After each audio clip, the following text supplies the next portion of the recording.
Qigong is not a movement art. Is that a controversial statement? Well, that's what we're going to be talking about in this episode of Qi Life.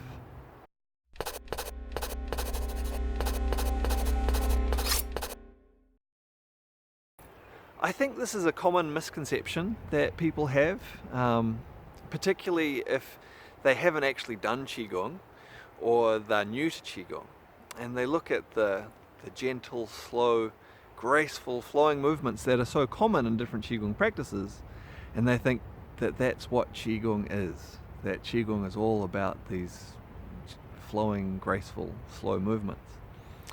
And of course, hopefully if you've done a little bit of Qigong, you know that that's not the case, that there's far more to Qigong than just that. I guess for the very basics, if we look, what is Qigong? What does the word Qigong even mean? Qi means energy, Gong means work or skill. So Qigong is working with energy, developing skill with energy. Okay, well, movement is one tool that we use to develop skill with energy, but it's not the only tool. The three common tools used for developing skill with Qigong are the mind, the body, and the breath. And often we'll find all three of these combined quite strongly within one practice. But we'll also find practices that don't focus particularly on using the body or movement particularly, and they might focus more just on the breath or just on using the mind. So we find this with different breathing practices where we're stimulating the energy in different ways just with our breath. We find this in different meditation practices where we're learning to create a link between the mind and the body, and we're learning to direct the energy. That's the purpose. But then of course we also use movement at times as well, and it is a powerful tool, but it's just a tool. And I think it's important to remember that, because if you don't, you miss the point of the practice. I remember quite clearly one time I was at a festival and I'd been teaching 2 or 3 Qigong workshops at that festival. And a young guy who was a fire dancer, spinning different poles with flames on them and things like that. And he came up to me one day and he wanted me to show him some Qigong moves that he could use in his fire dancing. And I was quite puzzled. I didn't quite know what to say to him, because it was apparent to me that he had entirely the wrong conception about what Qigong is. Now, certainly, I could teach him Qigong principles that he could apply to his fire dancing. Things where he could tune into the energy of what he was doing more, so that he could apply that to what he was doing as he spun the flames around. But Qigong movements for fire dancing, potentially they wouldn't be Qigong at all if it was just a movement. And that's really what gets to the essence of Qigong. When we're skillful with Qigong, any kind of movement, any kind of exercise can become a kind of Qigong, because we're focusing on our energy and developing skill with our energy as we do it, when we tune into the aspect of it. Press-ups can become a type of Qigong. Squats can become a kind of Qigong when we have the understanding of how to tune into our energy and use and develop our energy within that movement. The flip side of that is some of the movements that we see all the time in different Qigong practices, things like this, if we're just moving with no awareness and no tuning into the energy, strictly speaking, it depends how broadly you want to define Qigong. We can't help but be affecting our energy. But if we're not focusing on it and tuning into it, is it really a kind of Qigong? I would argue it's not. It's just moving.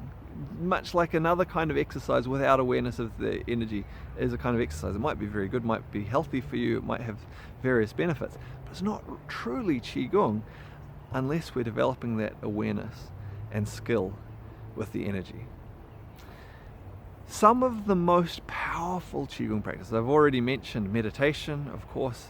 There's not necessarily a lot of external movement with that, and this is something that's important to aware in case anyone's ultra pedantic out there, because within Qigong we will often talk about the fact that energy needs to move to stay healthy. It doesn't just sit. When it sits, it becomes stagnant. But what I'm referring to is external movement of the body. When I say Qigong is not a movement art, of course we're often very interested in having the energy move.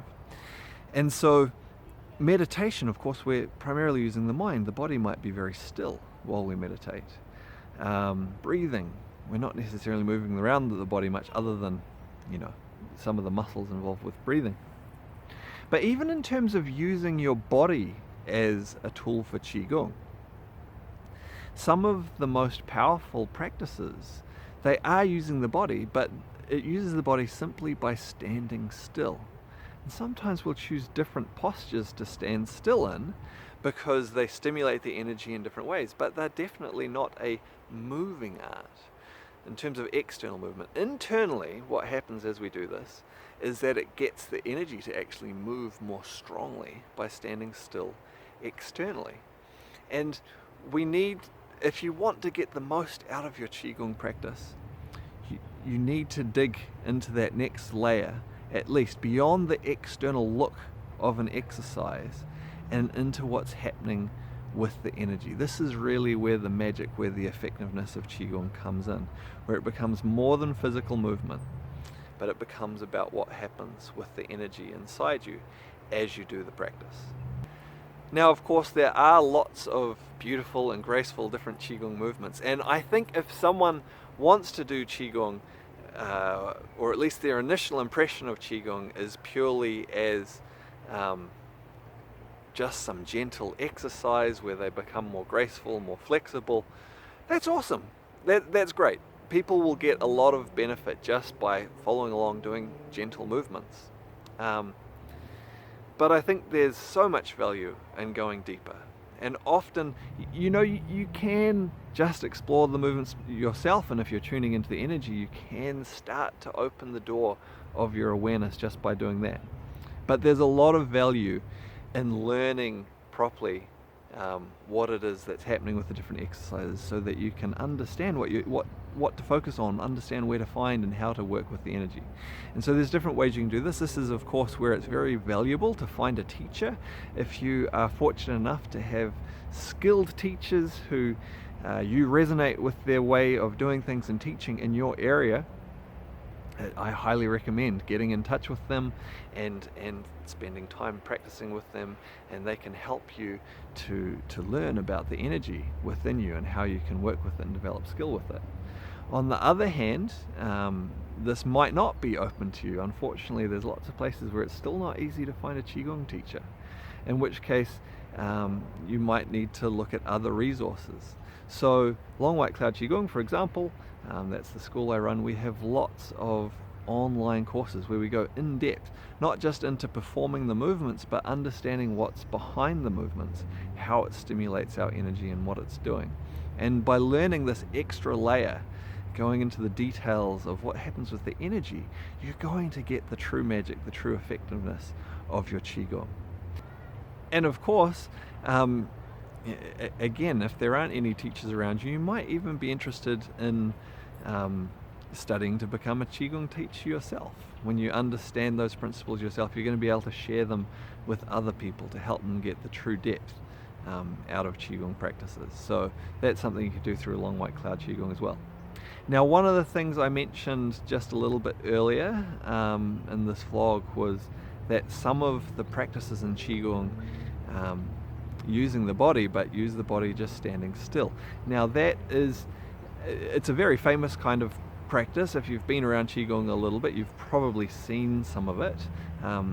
The group name for all of these practices is Zhangzhuan, which means standing post.